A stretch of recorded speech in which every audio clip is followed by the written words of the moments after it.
첫 번째 이슈는요. 직장 내 갑질 얘기를 좀 해봐야겠습니다. 사실 기준이 좀 모호하고 애매하다 이런 지적도 있었거든요. 고용노동부가 어제 판단 기준을 좀 공개를 했습니다. 그 내용 보겠습니다. 성과급 받았지 30%는 선배한테 쏘는 거야. 이렇게 얘기하면요. 직장 내 괴롭힘, 이른바 직장 내 갑질이 됩니다.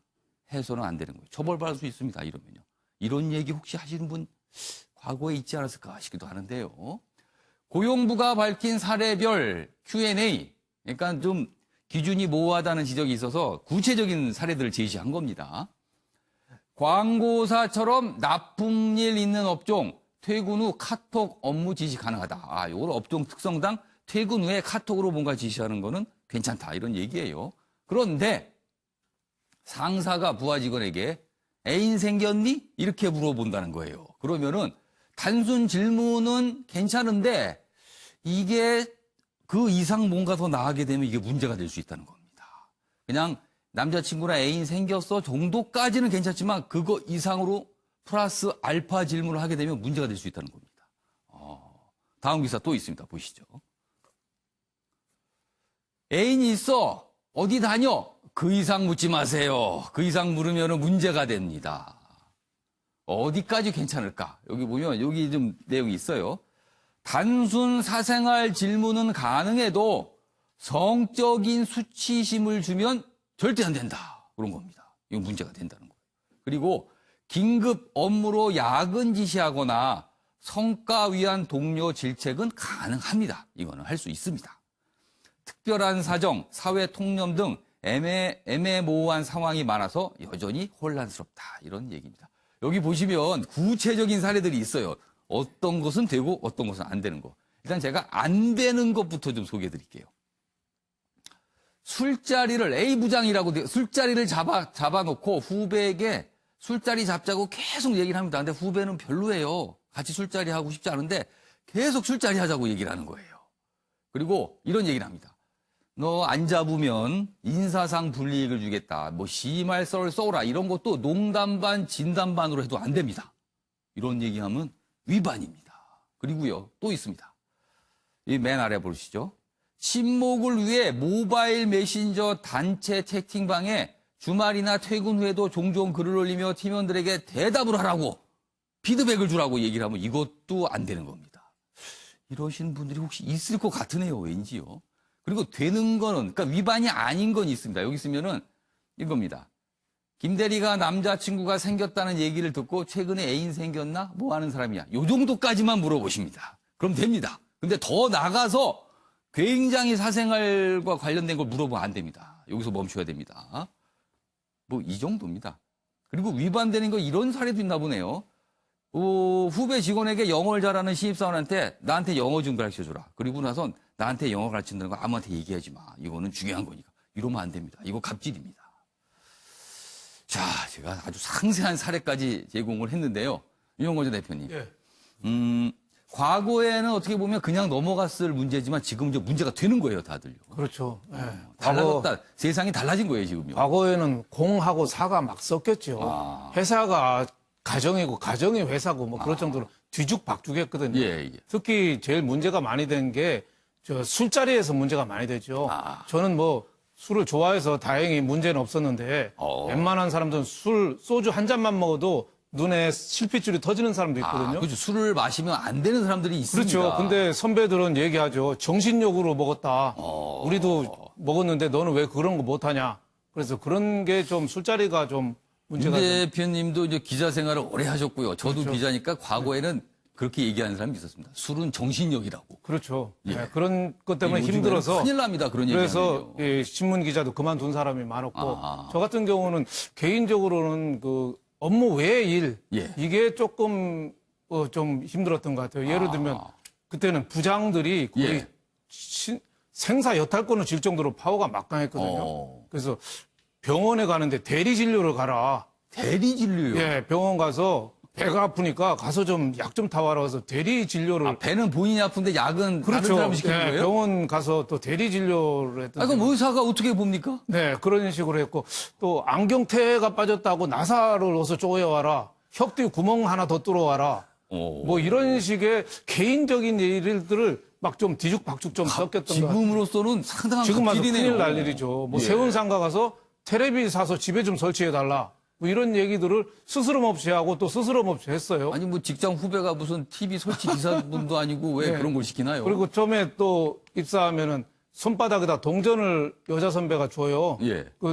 그래서 뭔지 몰라도 눈 동그랗게 되면 빨리 자판기 커피 뽑아오라는 얘기야. 뭐 이런 식의 그런 게 그래도 좀 뭐 돈은 주네요. 돈을 줬죠. 그런 식으로 해서 좀 개인의 예. 프라이버시, 사생활 이런 예. 게 좀 존중되지 않았던 게 많았던 것 같고 공과 사가 불분명하게 예. 뒤죽박죽돼서 개인이 많이 좀 그 상처를 받은 일이 좀 많아서 어. 업무가 힘들어서 그만둔 사람보다는 예. 다른 업무 외에 일이 힘들어서 직장 내 괴롭힘 때 사실 그만둔 사람이 굉장히 많아서 예. 이런 만시지탄이지만은 이런 제도가 확립돼서 우리도 좀 선진화되는 계기가 되었으면 합니다.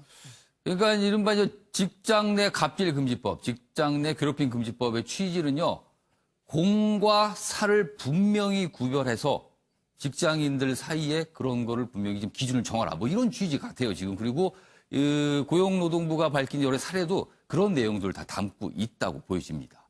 자, 김수민 평론가.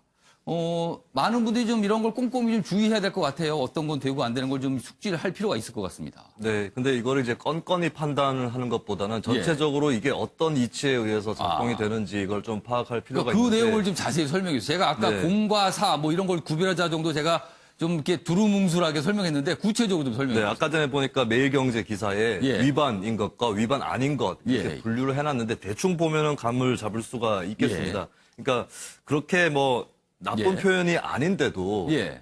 굉장히 이제 뭐 되풀이해서 한다거나 아니면 위협이 될 수 있도록 상대가 느낄 수 있도록 그런 발언을 할 경우에는 그게 충분히 문제가 될 수가 있겠고요. 그리고 사생활에 대한 질문이라고 예. 할지라도 아까 넌지시 물어봄 이렇게 나와 있지 않습니까? 예. 네.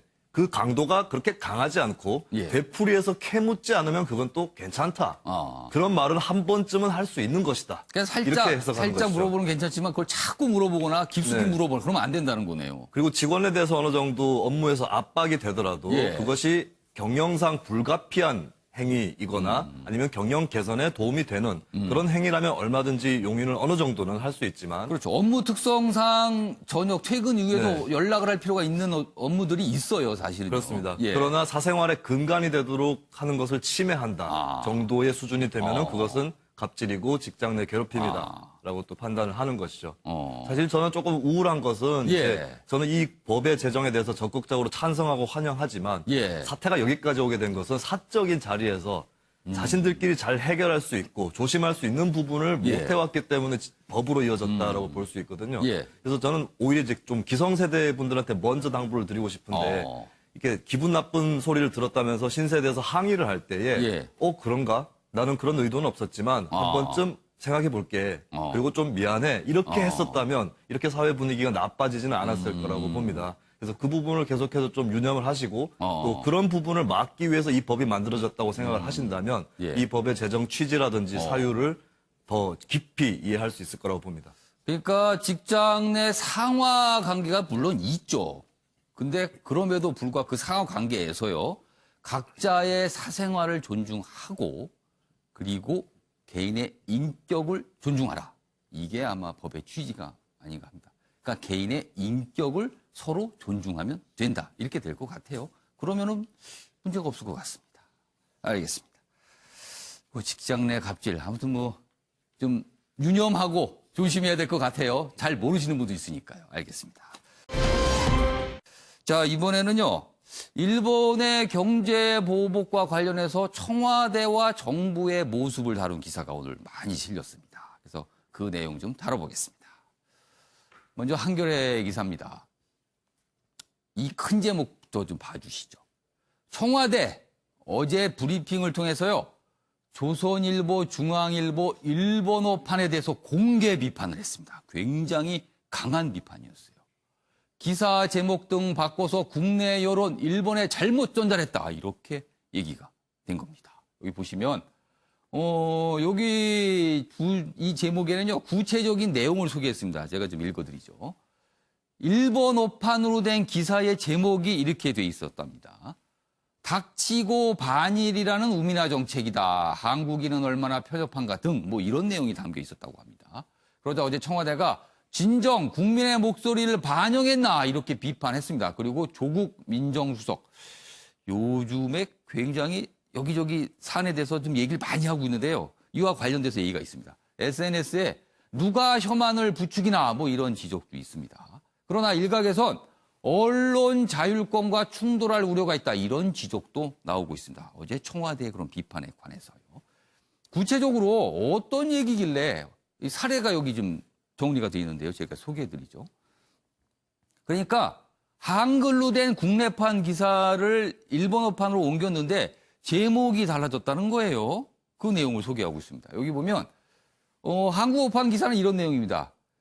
일본의 한국 투자가 1년 사이 크게 줄었다. 요즘 한국 기업과 접촉도 꺼린다. 이런 제목이었었는데 일본어판은 한국은 무슨 낯짝으로 일본의 투자를 기대하나. 뭐 이렇게 내용이 바뀌었다는 거예요.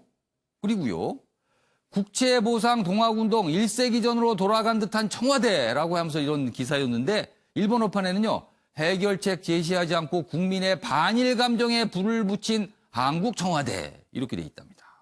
그리고 우리는 얼마나 옹졸한가 이 내용이 한국인은 얼마나 편협한가 이렇게 일본어판에 됐다는 겁니다. 그래서 청와대가 이런 사례를 들면서 공개 비판을 했습니다. 그리고요 어제 이제 고민정 대변인이 한 비판이고요. 여기 내용 좀 보시죠. 여기 보시면 이런 일본어판 기사와 관련해서 조국 민정수석이 또 글을 올린 게 있어요. 여기 있습니다. 이런 내용입니다. 혐한 일본인의 조회를 유인하고 이 아랫부분입니다. 일본 내 혐한 감정의 고조를 부추기는 이런 매국적 제목을 뽑은 사람은 누구인가? 매국적이라는 표현을 썼습니다. 이 기사와 관련해서. 그래서 이런 부분도 좀 생각할 문제가 아닌가 싶어요. 관련 기사 하나 더 보죠. 역시 같은 내용을 다루고 있는데요.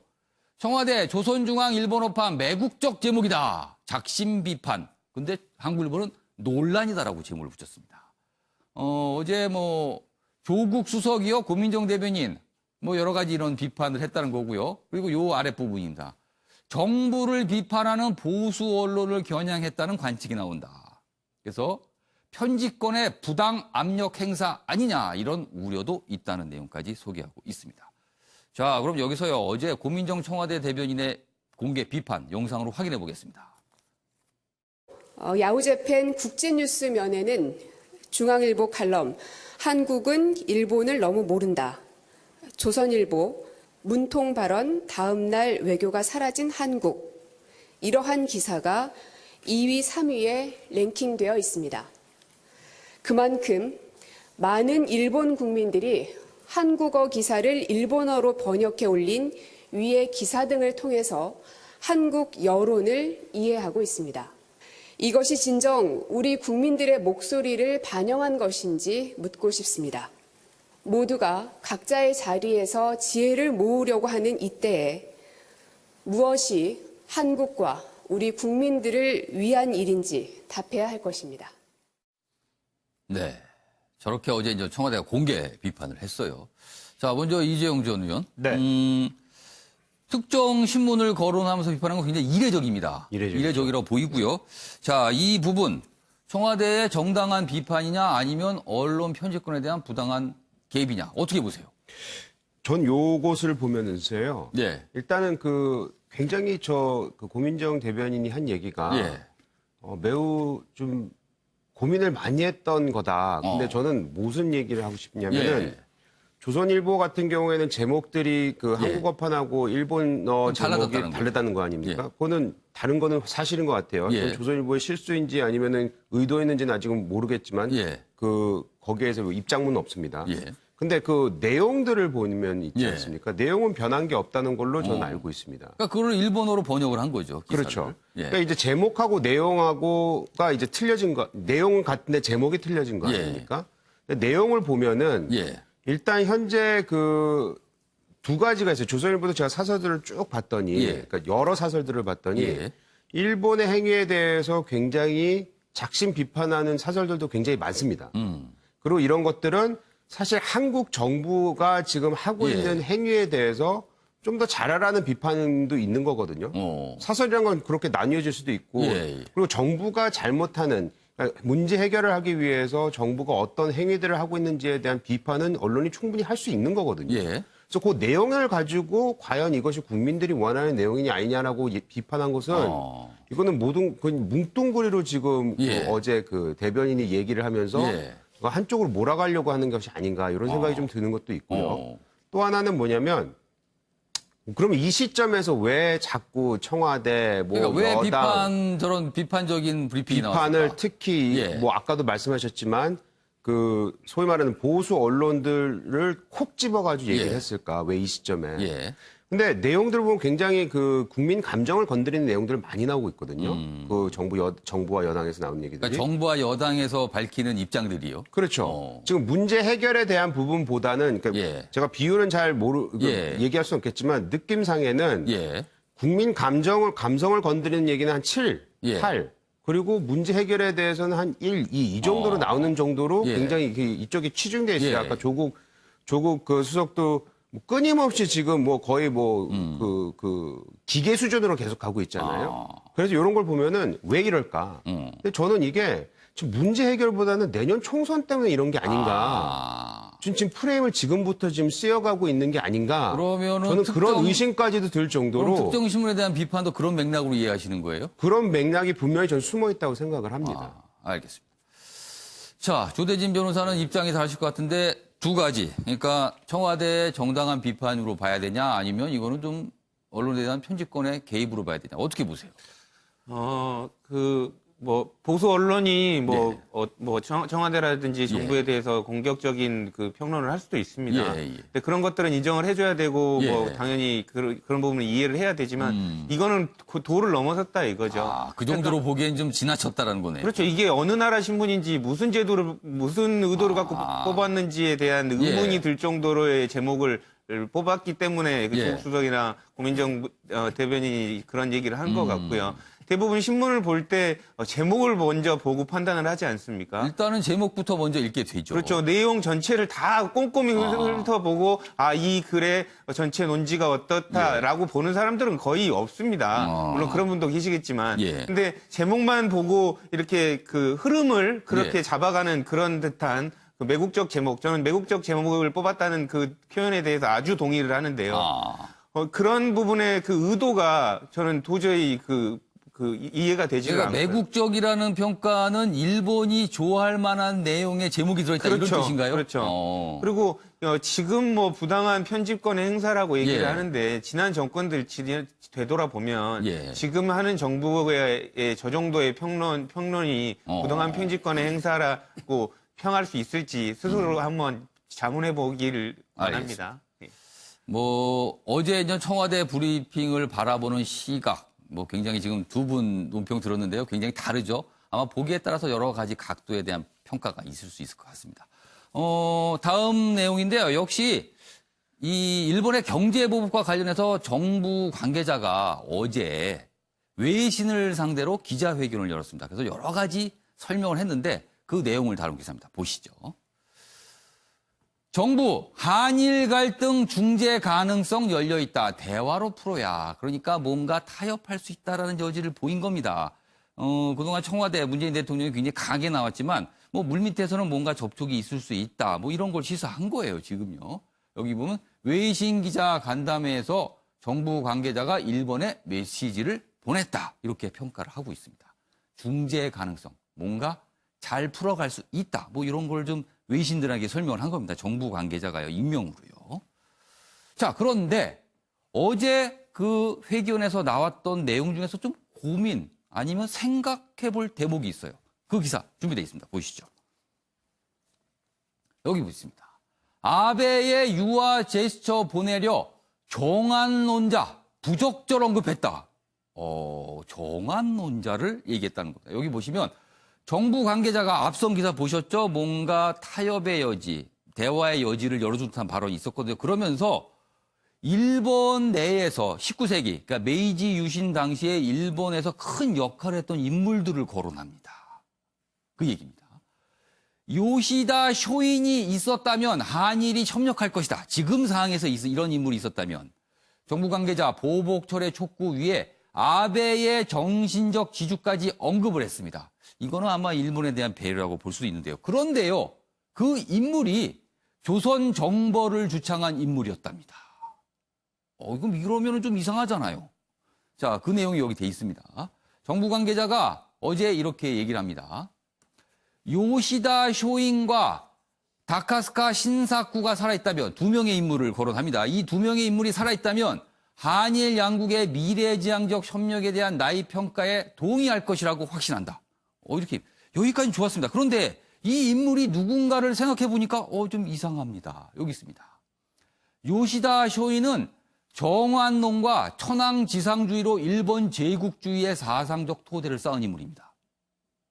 그러면 정환론자를 얘기한 거예요?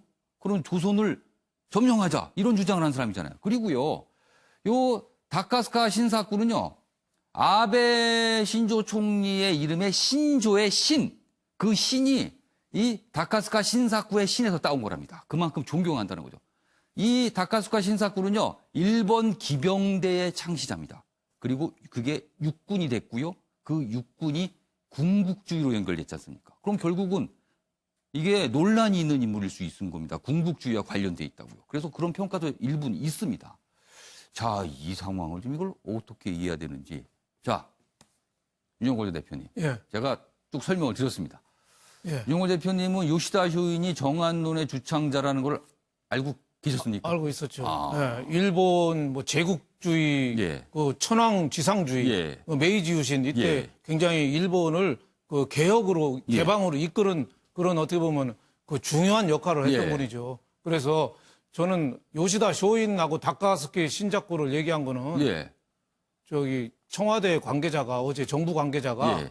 역사에 대해서 전 잘 몰라서 저렇다고 봐요. 근데 이 이름을 알았으니까 거론을 했을 거예요. 이름 그러니까 전후 맥락을 모른 거죠. 그 그러니까 인물의 의미가 우리에게 그렇죠. 무엇인지. 그러니까 한일 협력이 중요하다. 예. 그래서 그런 그 요시다 쇼인 같은 성각자가 지금 예. 살아있다면 한국과 협력을 다시 하지 무역 보복이나 이렇게 치졸한 짓 안 할 거다. 이런 뜻에서 한 건데 예. 그 사람이 한국을 정한론, 한국을 정벌해야 된다는 주창한 사람이에요. 그게 결국 한일 합방까지 이어졌잖아요. 예. 그러니까 어제 굉장히 부적절한 예가 아니냐. 역사에 대해서 저는 저런 공부를 좀 충분히 안 한 거다. 지금 차라리 이 기사를 보니까 이런 생각이 돼요. 앞서서 이제 청와대가 전 특정 이제 신문에 대해서 공개 비판을 했잖아요. 만약에 어떤 신문이 뭐 기사 또는 뭐 사설을 통해서 이 요시다 쇼인을 거론하면서 요시다 쇼인을 봐라 이런 사람이 있으면 지금 한국과 일본이 싸우겠느냐 이렇게 주장을 했다면 청와대 반응이 어땠을까 싶기도 하네요. 그렇죠. 청와대 반응이 예. 오히려 더 정한론자를 저기다가 신문에다 쓰냐 예. 이렇게 대응할 가능성이 있죠. 예. 그러니까 우리가 참 조심해야 될 게 일본이 예. 문재인 대통령 비판한다고 그래서 우리가 문재인 대통령한테 힘을 실어줘라. 예. 우리 한국이 아베를 비판한다고 그래서 비판한다고 해서 아베 힘을 실어줘라는 일본 여론 이게 참 어떻게 보면 양국 간의 국민 감정만 부추기는 거 아니냐. 그래서 저는 이 요시다 쇼인 얘기한 거는 역사에 대해서 좀 충분한 인식이 없었고 예. 동아시아 2000년 간의 한일 관계가 굉장히 친밀했다는 거를 좀 더 다른 얘기도 강조하면 되거든요. 백제가 망할 때 예. 백강전투, 백청강전투가 예. 있어요. 일본에 5만 명이 그 예. 백제에 출병한 적이 있거든요. 그럴 정도로 한국과 일본은 그 비류백제 그때도 굉장히 끈끈하게 예. 우리가 협력 관계가 있었다. 이런 정도 얘기하면 되는데 한국 침략에 선봉에 섰던 사람을 하필이면은 예민할 때 저렇게 예를 드냐 이거죠. 그러니까 취지는 이해를 하겠는데 거론한 인물이 조금 거슬러서 그 맥락을 보면 조금 부적절한 거 아니냐. 그래서 한국 일본은 부적절 언급이라고 제목을 저렇게 달아놨군요.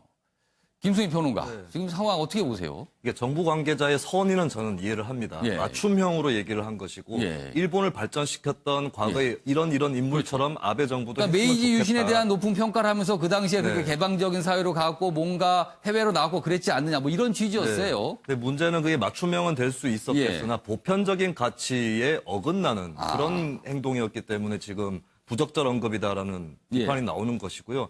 저는 오히려 참고해야 될 것이 예전에 1998년에 김대중 대통령과 오부치 게이조 총리가 21세기 한일 새로운 관계 파트너십 선언을 한 적이 있었습니다. 예. 그 선언의 내용을 보면 과거사 뭐 이런 것보다는 미래 그리고 한일 양국이 민주주의, 평화, 인권, 환경 이런 보편적 가치들을 추구한다라고 하는 미래지향점을 찍고 파트너십 선언을 예. 하는 것이거든요. 예. 그래서 지금 그걸 참고한다면 오히려 과거사를 끄집어내는 것보다는 한일 양국이 진짜 지향하는 것이 무엇이고 바람직한 미래가 무엇인가 이것을 미래에다가 점을 찍어놓고 같이 나아가는 예. 이런 언급, 이런 레토릭이 정부로서 더 필요한 게 아닌가 그렇게 생각이 듭니다. 그러니까 19세기 당시의 인물보다는 가장 최근 과거 우리 정부 때 일본과 굉장히 잘 지냈던 시절을 얘기하면서 그때 당시는 이런 조화가 있었는데요라고 했으면 굉장히 좋았을 거예요. 근데 이렇게 보니까 좀 엉뚱한 인물을 거론한 셈이 돼버렸어요. 정한론을 주창한 인물을 거론한 셈이 돼서 이게 이렇게 되면은 어제 말한 게 약간 좀 빛이 가려지잖아요. 이렇게 되면 이게 논란이 돼버리니까요. 아무튼 그래서 오늘 눈길을 잡는 기사 저희가 좀 소개해 봤습니다. 자, 이번에는요, 자유한국당 이야기를 좀 넘어가 보겠습니다. 자유한국당 이번에 여러 가지 모습들이 있어요. 그리고 또 최근 들어서 자유한국당도 언론에 대해서 굉장히 좀 불만을 갖고 있다는 표시를 하고 있어요. 뭐, 막말 아닌데 막말이라고 뭐, 언론에서 보도한다라고 해서 뭐, 그래서 뭐, 굉장히 뭐, 거세게 항의하기도 하고 이런 모습인데, 글쎄요. 그런 맥락과 관련이 있을지는 모르겠습니다. 최근에 한국당의 모습 저희가 한 2가지 정도 준비했습니다. 보시죠. 일단 첫 번째는 기사는 아니고요. 저희가 따로 이렇게 화면으로 정리를 했습니다. 어제 자유한국당에서 최고위원 중지 연석회의가 열렸습니다. 그러면은 이른바 당내에 굉장히 무게감이 있는 정치인들이 한자리에 모여서 얘기를 하는 거거든요. 그런데 회의 시작 전에 황교안 대표가 입장을 하죠. 회의실에. 그리고 최고위원들과 다른 중진들이 먼저 와서 기다리고 있었습니다. 그런데 입장을 합니다. 근데 자리로 휙 갑니다. 그러니까 뭐냐면요. 중진들하고 최고위원들 안 되는데 이렇게 뭐 아는 척을 하거나 악수를 하거나 하지 않고 그냥 본인의 자리로 쭉 걸어간 거예요. 그리고 나서 조금 시간이 지났어요. 아차 싶었다는 생각이 든 것 같습니다. 앞만 보고 그냥 왔네요 라면서 다시 되돌아와서 차례로 또 인사를 하는 장면이 있었습니다.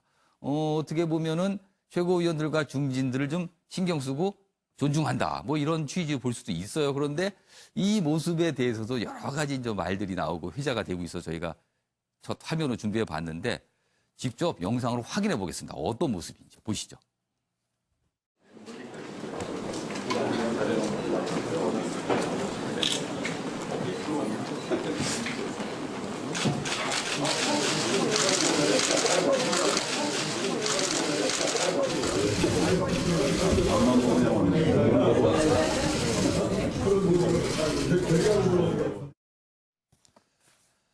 자, 저 장면을 두고 여러 가지 해석이 있지만요. 한 가지 해석은요.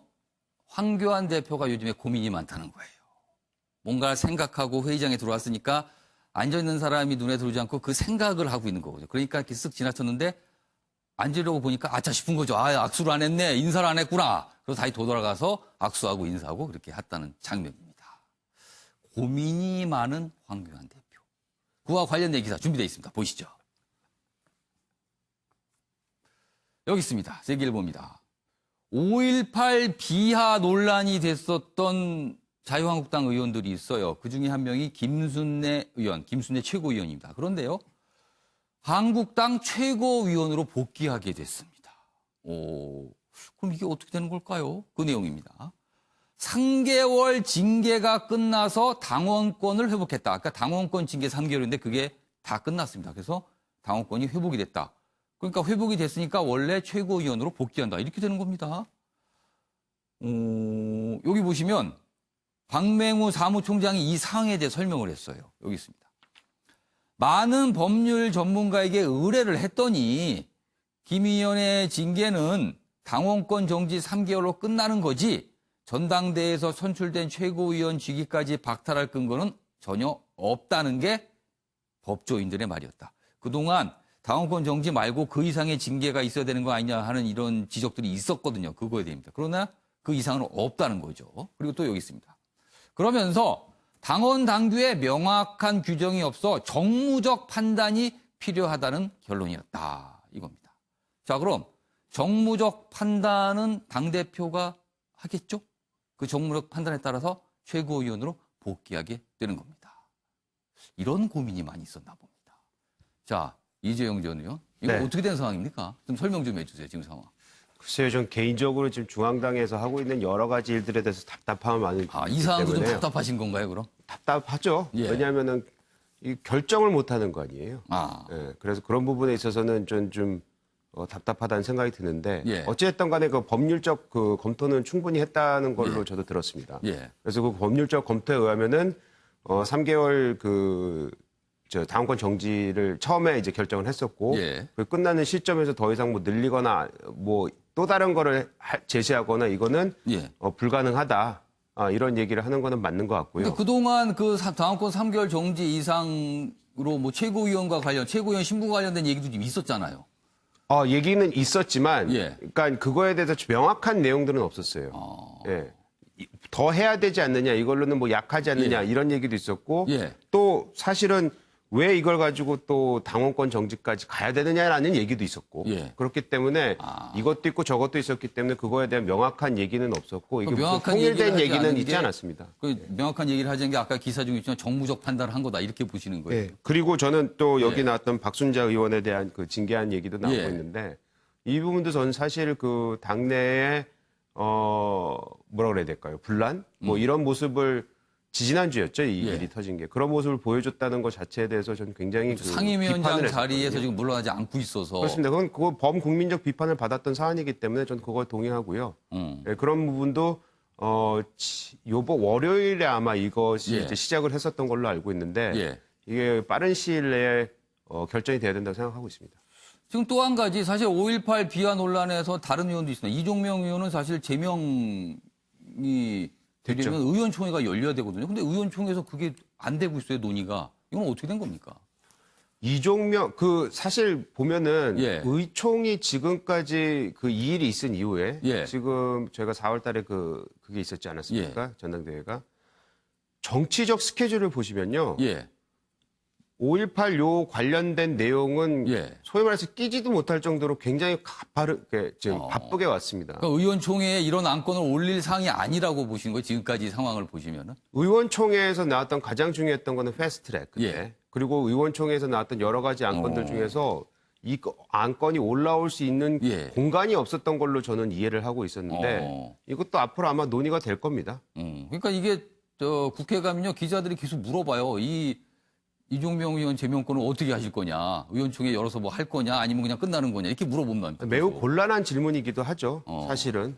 예, 근데 이거는 저는 앞으로 논의가 될 거라고 생각을 하고요. 예. 그리고 이종명 의원에 대한 개인적인 신상에 대한 발언들, 예. 신상에 대한 평가들은 예. 저는 그건 명확하게 해야 된다고 생각을 합니다. 그러니까 저는 이종명 의원이 그 당시 했었던 발언에 대해서 제가 깊게 생각을 하지 예. 않았지만 그걸 가지고 이 사람이 이분이 살아왔던 모든 인생에 대해서 굉장히 비판적이거나 아니면은 뭐 이게 뭐 잘못됐다거나 이런 얘기를 가지고 나오는 거는 그거는 좀 조심해야 된다고 생각을 하고 있습니다. 알겠습니다. 자, 조대진 변호사, 한국당 지금 상황 이거 어떻게 보세요?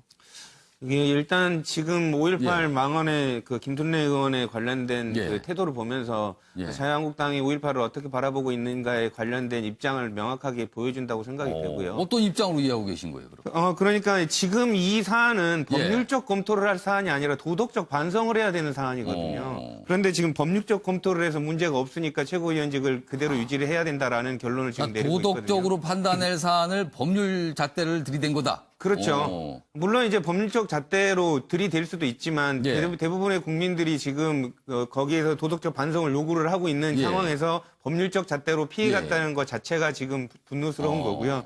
이런 부분에 있어서 아까 정무적 판단이라는 부분을 황교안 대표가 정무적 판단을 통해서 국민들의 마음을 조금 쓰다듬어 주었어야 됐는데 그런 부분을 또 하지를 못했다는 거죠.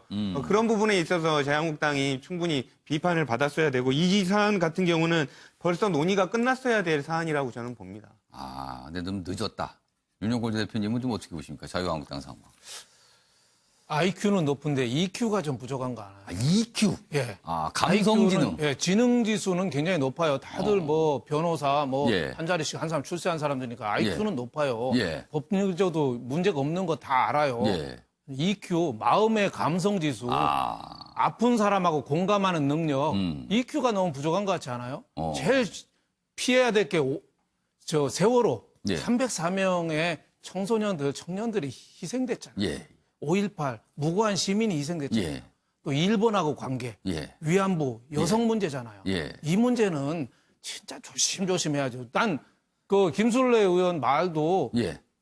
배경은 이해가 가요. 예. 엉터리 유공자들 예, 5.18 많으니까 예. 그거 좀 가려내서 그거 밝히자 이 예. 얘기인데 꼭 그렇게 말을 EQ가 부족하니까 저렇게 험하게 얘기하냔 말이죠. 예? 세월호도 그렇고 정미경 그 최고위원이 예. 다 요새 최고위원이 문제가 많아요. 어. 정미경 최고도 그 말은 저는 이해가 가요. 예. 이 문 대통령이 배 12척을 이순신 장군처럼 했다고 얘기하니까 그거에 대한 또 그걸 받아쳐서 하는 문 것 같아요. 대통령이 야당 때 세월호 한 척 갖고 지금 탄핵하고 정권 잡은 거 아니냐 예, 예. 했는데 그 말 듣는 국민들이 볼 때는 304명의 학생 생각이 나잖아요. 예. 그러니까 EQ가 좀 부족하다. 어. 그래서 저는 흐름은 예.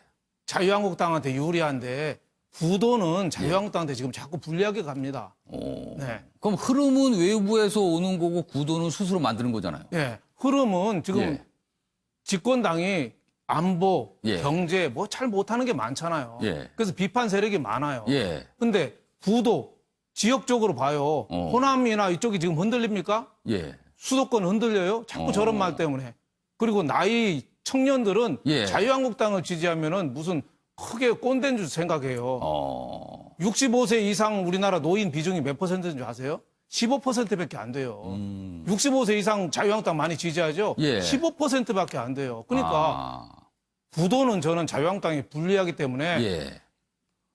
비판만 하면 승리할 수 있다? 예. 굉장히 큰 착각이죠. 어. 예. 패스트트랙에 올린 선거법 개정안 예, 예. 무산시킬 수 있다? 예. 자유한국당 빼놓고 다른 당이 다 손잡고 있는데 그걸 어떻게 무산시킵니까? 쉽지 않습니다. 그러니까 결기를 갖고 국민하고 고통을 좀 손을 잡는 이 감성 지능 지수를 좀 높여야겠다 이런 생각이 듭니다.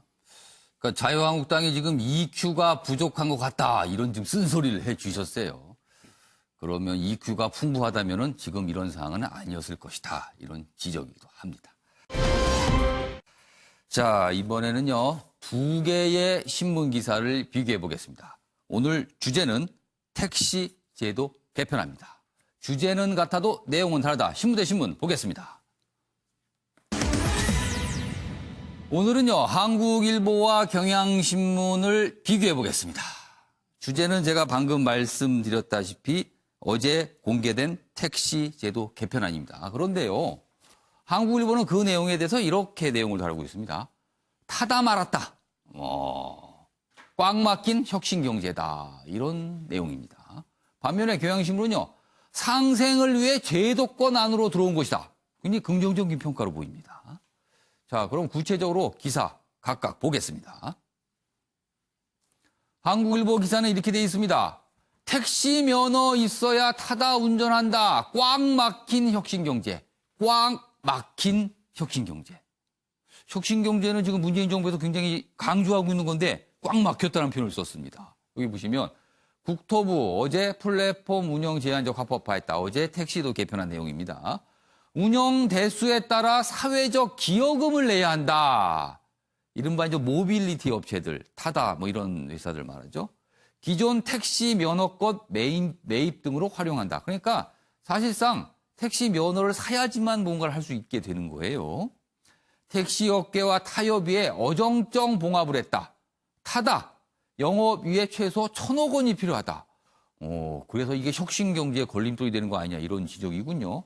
혁신 공유경제 진입장벽이 높아졌다. 이렇게 많은 돈이 필요하니까요. 진입장벽이 높으면 혁신이 어려운 건데요.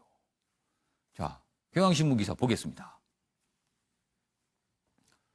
기사가 이쪽에 있는데요. 플랫폼 택시 제도권 안으로 당정, 상생 담은 개편안 발표했다. 일단 내용이 긍정적입니다. 뭔가 상생이 담겨 있다. 그리고 밖에 있던 게 제도권으로 들어와서 이제 관리가 된다. 뭐 이런 분위기입니다. 업체는 면허를 매입하고 기여금을 낸다. 운전자는 택시 자격증 취득해야 된다. 그러나 렌터카식 타다 영업은 유보됐다. 전체적으로 긍정적 평가를 하는 제목들이 달려 있어요.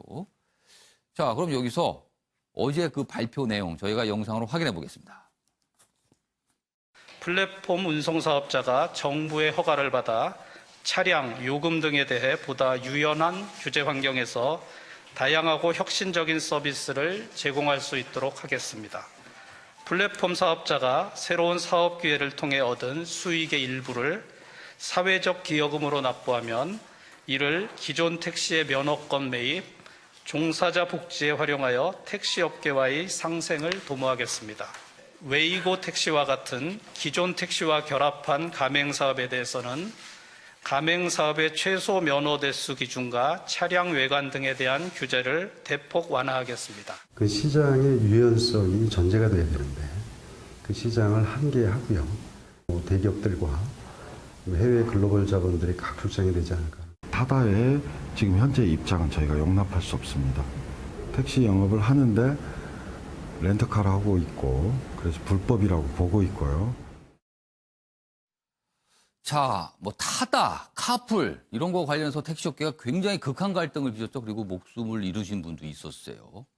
그런데 뭐 복잡한 내용이다만 간단히 정리하면요. 예를 들어서 타다입니다. 타다 경우에는 지금 렌터카입니다. 그 차가. 그리고 렌터카가 기사분이 렌터카를 몰고 와서 그 서비스를 받게 되는 거죠. 모양은 택시 같지만 사실 렌터카로 운영이 되는 형태거든요. 그런데 어제 정부 발표한 대로라면 렌터카는 그런 영업을 할 수 없습니다. 차를 아예 통째로 사야 됩니다. 그리고 면허권도 확보를 해야 됩니다. 사실상. 그러니까 뭔가 좀 진입장벽이 생긴 거죠. 이런 부분에 대한 논란인 겁니다. 자, 먼저 윤영걸 전 대표님. 두 개의 신문기사 저희가 연속해서 봤는데요. 어느 쪽에 좀 더 공감을 하시는지 그리고 그 이유가 무엇인지 설명해 주세요. 저는 뭐 한국일보 그 기사가 예. 저는 뭐 지지합니다. 예. 예, 타다라는 공유 경제, 예. 공유 그 서비스 자체가 이제 꽉 막혀서 이제 그게 사형 선고를 어제 내린 거예요. 예. 그러니까 앞으로 하려면은 그 기존 택시 면허를 사서 하라는 거거든요. 예. 그러니까 할 수가 없는 거죠. 뭐 천억 기여금을 이상. 내서 하는 거 간접적이긴 하지만 사실상 이제 면허를 사야 되는 상황이죠. 그렇죠. 렌터카로 타다가 했는데 이제 렌터카도 하지 말고 직접 차 사서 하라는 예. 거니까 이건 웬만한 뭐 신생 기업이 할 수가 없는 거죠. 그래서 저는 문재인 정권이 혁신 경제, 예. 공정 성장, 예. 소득 주도 성장 세 가지 얘기했잖아요. 예. 어제 이 발표가 저는 혁신 성장을 일단은 포기한 거 아닌가 저는 그런 생각이 듭니다. 그래서 그 제일 아쉬운 게 예. 소비자가 없는 거예요. 네, 기존 택시 내년 선거를 앞두고 택시 물론 택시가 열악한 건 사실이죠. 예. 그러니까 택시 업계를 눈치 보다가 마지막 날 또 바꿨다는 렌터카도 못하게 예. 새로운 거를 못하게 소비자가 동남아나 외국 가보면 우버나 그랩이 얼마나 편합니까? 예. 예. 휴대폰만 누르면은 예. 새벽 3시에도 부르니까 3분 만에 오더라고요. 백화점 어디 가서 무슨 몇째 문에 있다면 예. 그 바로 앞에 도착해요. 예, 예. 그 자가용으로 바로 오는 거거든요. 이제 그런 거를 소비자를 위한 그게 없어진 거죠. 그래서 우리나라는 그 혁신 경제, 공유 경제의 혜택을 보기는 저는 이 발표로 끝났다. 그래서 어제 혁신 성장 및 상생 발전을 위한 예. 택시제도 개편 방안 그랬거든요. 예. 저 그 발표 제목을 바꿔야 된다고 봅니다. 택시, 기존 택시 보호 대책으로. 예, 차라리 솔직한 게 저는 낫다 이렇게 알겠습니다. 생각됩니다. 네. 그러니까 한국일보 기사에 공감하신다고 했고 어제 발표돼서 좀 비판적인 입장을 좀 말씀해 주셨습니다. 자, 조대진 변호사는 어느 쪽에 좀 더 공감을 하신지 이유는 뭔지 설명해 주세요. 저는 경향신문이 예. 조금 더 긍정적으로 또 해석한 부분에 대해서 점수를 주고 싶은데요. 어쨌든 100% 만족할 만한 그 결과를 만들어내는 건 쉽지 않지 않습니까? 예. 뭐 혁신성장 관련해서 아까 그 위원님께서 뭐 사형 선고를 내렸다 이렇게까지 예. 얘기를 해주셨는데 물론 거기에 기대에 못 미치는 것은 맞습니다. 하지만은 어쨌든 결론은 만들어내야 되고 예. 기존 사업자와 그다음에 새로운 사업자와의 그 이익 충돌을 해결을 해내야 되기 때문에 예. 그 중간에서의 교점을 잡은 것, 그 정도를 높이 평가한 경향신문이 더 좋은 논조라고 봅니다. 어쨌든 어제 발표는 뭔가 그 중간에 교집합을 찾은 것이다 이렇게 평가해 주셨어요. 자, 이재용 전 의원. 네. 혁신 없는 혁신 이렇게 쓰셨어요? 네, 저는 한국일보 예. 기사에 조금 더 힘을 이유를 좀 실어주고 말씀하세요. 싶습니다. 일단은 그 여기가 정부가 가지고 나왔던 그 해법이 예. 지금 사회적 기여금 얘기하고 있지 않습니까? 예. 이거 아주 오래된 예. 과거에도 했었던 문제 해결이 없을 때 문제 해결 능력이 없다는 걸 보여주는 전형적인 전시행정이라고 저는 생각합니다. 기여금을 내라 이런 부분. 그렇죠. 하게 해줄 테니 기여금 내가지고 그걸로 여기에 좀 다독거려 주겠다. 예, 아주 그 무능력을 보여주는 그런 저는 행정이라고 예. 생각을 하고요. 그러니까 그것은 혁신적인 것이 아니죠, 해결책 자체가. 근데 전 개인적으로는 타다가 공유 경제의 예. 그 한 부분이라고 생각하지 않습니다. 왜냐하면 공유 경제라는 것 자체가 있는 물건을 같이 나눠 쓰자는 거 아니에요. 그렇죠. 그렇죠. 근데 타다는 있는 물건이 아니고 새롭게 다 뭐 구입이든 하여튼 렌트카를 하든 예. 자기네가 군을 만들어낸 거 아니에요. 그러니까 이건 택시가 아닌 택시가 맞았거든요. 예. 그래서 타다에 관련해서는 예. 이거는 공유경제라고 얘기할 수 없고 그걸 혁신이라고 얘기할 수는 없다고 생각합니다. 물론 예. 거기에서 나왔던 서비스는 좀 혁신적인 예. 서비스 부분이 있고 예. 그거를 반면교사 삼아 또 우리 택시업계라든지 운송들이 또 뭐 발전을 해야 되는 부분이 있는데 예. 그런 내용은 들어가지 않았고 아. 어떻게 해서든지 둘 다 만족스럽게 해보려는 정부의 노력이 뭐 가상할 수는 있으나 그 해결책은 해결책이 아니다라고 생각합니다. 그러니까 어정쩡한 상황이 돼서 혁신 없는 혁신이 돼버렸다 이런 말씀이시네요. 어제도 이미 벌써 양측 다 이거는 해결책이 아니다라고 양측 다 약간 좀 불만을 나타냈습니다. 자, 김수민 평론가는 어떻게 생각하세요? 네, 이 혁신이라는 게 예. 껍데기를 새로 한다는 뜻이잖아요. 예. 그 원래 있던 껍데기를 파악을 해야 됩니다. 아. 그렇다면은 우리가 생각해 볼 것이 혁신이 뭐 완전히 미래에 있을 수 있는 기술에 대비해서 그대로 나아가는 것인가 이런 것들을 생각해 보면 원래부터 일하고 있던 사람들을 어떻게 처리하고 그 시설들을 어떻게 재활용할 거냐 이 부분을 같이 담아야 되는 것이고요. 저는 택시하고 타다의 대결이다. 그리고 어느 한쪽이 이겼다 졌다라고 보지는 않습니다. 상호 간에 포섭을 하는 그런 과정인 것이고 그런 의미에서 플랫폼 경제가 기존에 있던 택시에 탔다. 예. 라고 볼 수도 있다고 봅니다. 물론 예. 거꾸로 해서는 그게 불에 타버린 거 아닌가. 다른 의미에서의 타다라고 예. 볼 수도 있겠지만 그 플랫폼 경제가 그냥 꺾인 것이 아니라 기존의 택시를 활용해서 그쪽으로 침투해 들어갔다라고 볼 수도 있고 예. 이것을 통해서 이 현재 택시가 나중에 다른 방향으로 예. 다른 모습으로 바뀌어 나갈 수도 있다. 그런 가능성들을 같이 짚는다면은 어제 그 개편안에 대해서는 나름의 상생이었다라고 하는 그런 경향신문의 평가에 대해서 동의를 합니다. 알겠습니다. 자, 택시는요, 기다리지 않고 쉽게 타고요, 그리고 편안하게 이용할 수 있는 최고가 아닐까요? 이런 부분이 어제 개편안에 반영이 된 건지, 그 부분을 좀 생각해 보야 될 게 아닐까. 핵심이 그게 아닌가 싶기도 합니다. 자, 이번에는요, 우리의 눈과 귀를 잡은 인물을 좀 다뤄보겠습니다. 첫 번째는 일본 아베 총리입니다. 앞선 기사에도 좀 언급이 됐었는데요. 여기 보시죠. 거세지는 아베의 선거 바람몰이. 지금 일본이 선거운동 기간이에요. 개헌선 넘기면 밀어붙일 것이다. 자, 지금 100명 넘게 124명을 뽑는 참여연 선거, 지금 선거운동 진행 중인데요. 지금 분위기대로라면요. 아베 총리 진영이 개헌선까지 육박할 수 있다는 거예요. 그럼 승리하는 겁니다, 선거를요. 현실화된 전쟁 가능한 일본이 눈앞에 올 수도 있다. 이렇게 동아일보가 지적을 하고 있습니다. 그런데요, 뭐 이 내용도 이 내용이지만 아베 총리가 지금 선거운동 기간에 한 말이 아주 논란입니다. 내용 보겠습니다. 여기 보시죠. 이쪽입니다. 선거운동 기간에 이런 얘기를 해요. 아베 총리, 아버지들도 애인 유혹해서 투표소로 오게 하십시오. 이게 무슨 말입니까? 여기 보시면 선거 유세 중에 말실수. 그래서 논란이 뭐냐면 불륜 조장 발언이다. 이렇게 논란이 붙은 거예요. 구체적으로 보겠습니다. 여기 보시면 아베 총리가 시민들에게 투표를 독려하면서 이런 얘기를 합니다. 잘 들어보세요. 아버지들은 애인을 유혹해서 그리고 어머니들은 옛날 애인을 찾아내서 투표소로 찾아달라. 투표소에 와달라는 거예요. 그런데 어머니의 옛날 애인과 달리 아버지는 애인입니다. 진짜 지금 애인이라는 소리가 되네요. 그러자 일본에서 후설이 생긴 거예요. 아버지들에게 지금도 따로 애인이 있는 것처럼 표현해 불륜을 조장했다는 겁니다. 일본은 시끌시끌해요. 그리고요, 이걸로 끝나는 게 아니에요. 아베 총리가 거리 유세 중에 유세를 하고 있는데 어떤 청중이 아베 총리에게 항의라고 약간 비난합니다. 그런데요, 그 비난한 지 한 10초 돼 만에 경찰에 끌려갔어요, 그 사람이. 항의한다고. 그런 모습까지 포착이 됐거든요. 자, 그럼 아베 총리의 발언과 그 청중의 모습 연속해서 보겠습니다. 誠にありがとうございます。高橋はじめ頑張るそのお気持ちで外交にこう安倍やめろ。高橋さんは4期16年安倍やめろ。安倍やめろ。安倍やめろ。安倍やめろ。安倍やめろ。安倍やめろ。ですから、お友達や家族やお子さんたちみんな誘っていっていただきたい。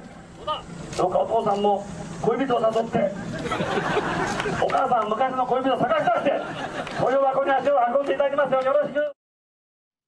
자, 윤영걸 대표님, 저 애인 발언은 어떻게 들으셨어요? 뭐 부적절한 발언이죠. 저런 똑같은 발언을 우리나라 정치인 선거운동위가 누군가 했다 그러면 어떻게 됐을까요? 상당히 뭐 논란에 휩싸이겠죠. 예, 어떻게 보면 분류는 조장하는 말이에요. 그러니까 아버지는 지금 애인을 유혹해서 투표장으로 데리고 가고 어머니는 옛날 애인을 찾아서 하니까 아버지에 대해서 좀 더 분류는 조장하는 듯한 말인데 예. 이 일각에서는 뭐 선거가 이번에 참의원 선거에 좀 예. 압도적인 우위를 예상하기 때문에 예. 오히려 야당을 조롱하는 듯한 말로 저렇게 한다 뭐 이런 얘기도 있는데 예. 또 아베가 요새 얘기하는 거 보면 트럼프 따라하기가 많아요.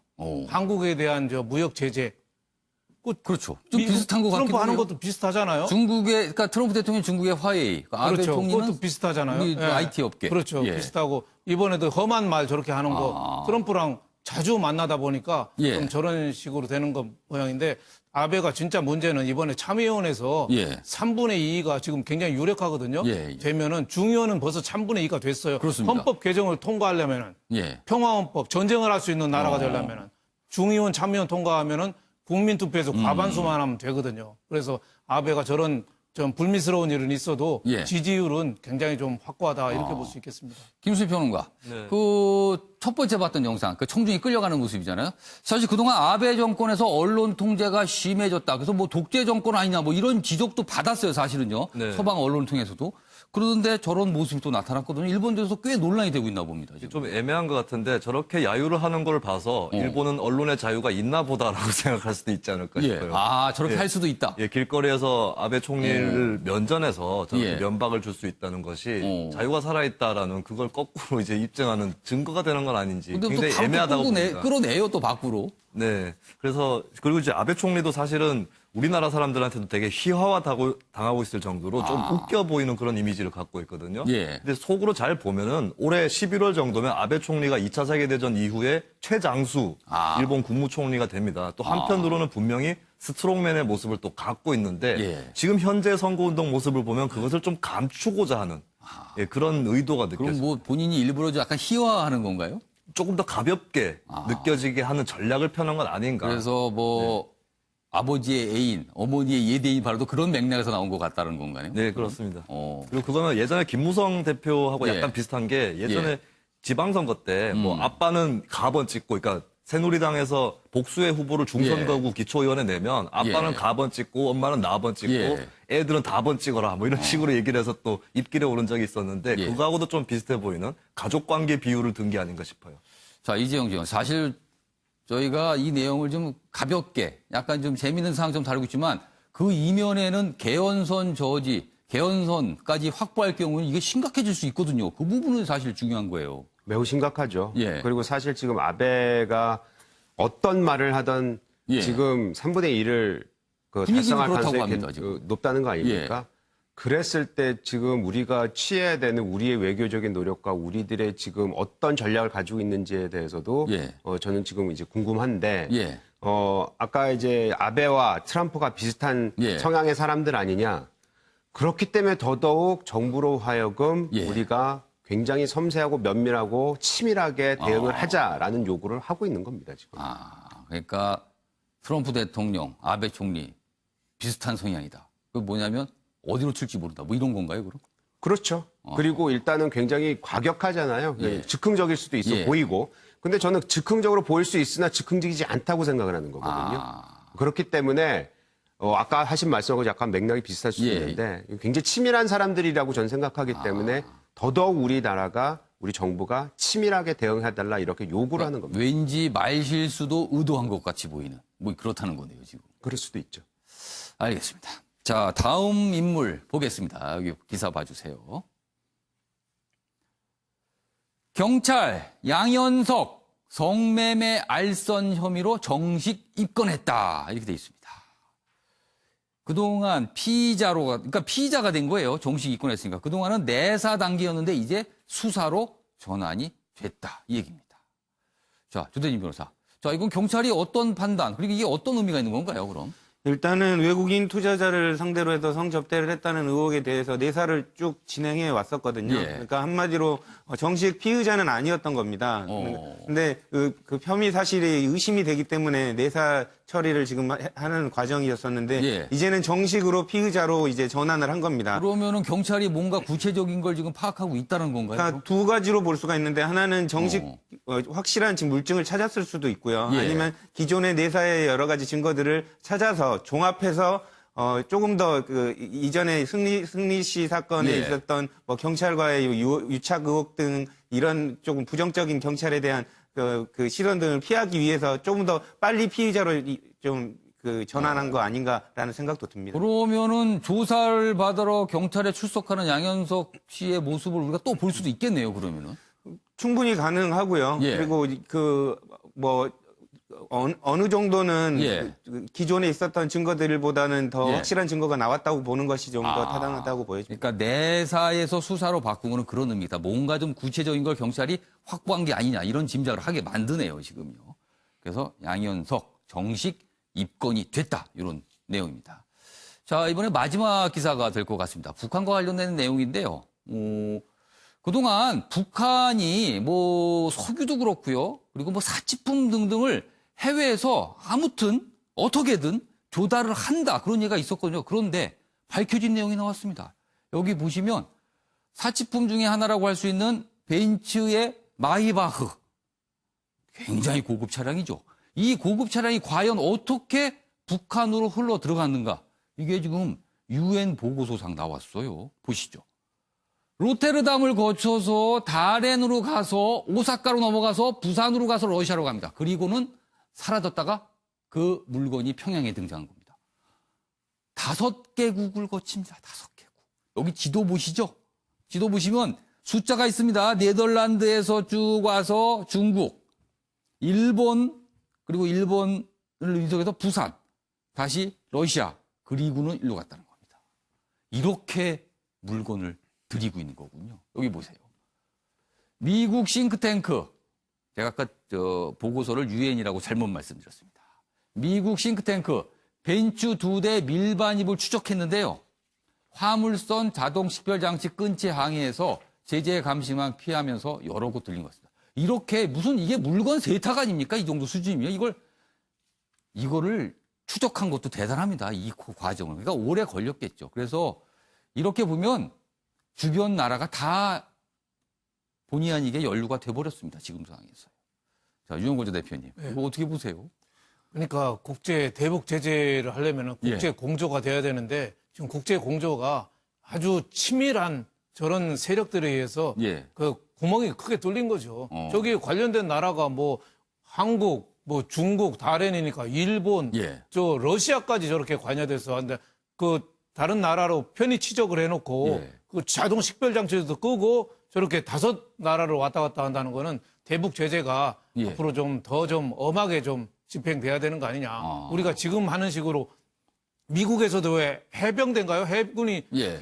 해양 경찰이 우리나라 서해안까지 좀 올 정도로 불신이 좀 커지고 있는데 예. 우리가 좀 더 불신을 안 차도록 좀 더 각고의 노력을 좀 해야겠다. 좀 이런 생각이 좀 들었습니다. 지금 여기 보면 이 마이바흐 운송에 관련된 업체 관계자가 한 말이 있어요. 여기 보시면 이렇게 되십니다. 벤츠 2대가 있었던 건 기억이 난다. 그런데 중고차를 국내에 들여오는 줄만 알았지 북한으로 갈 것이라고는 꿈에도 생각하지 못했다.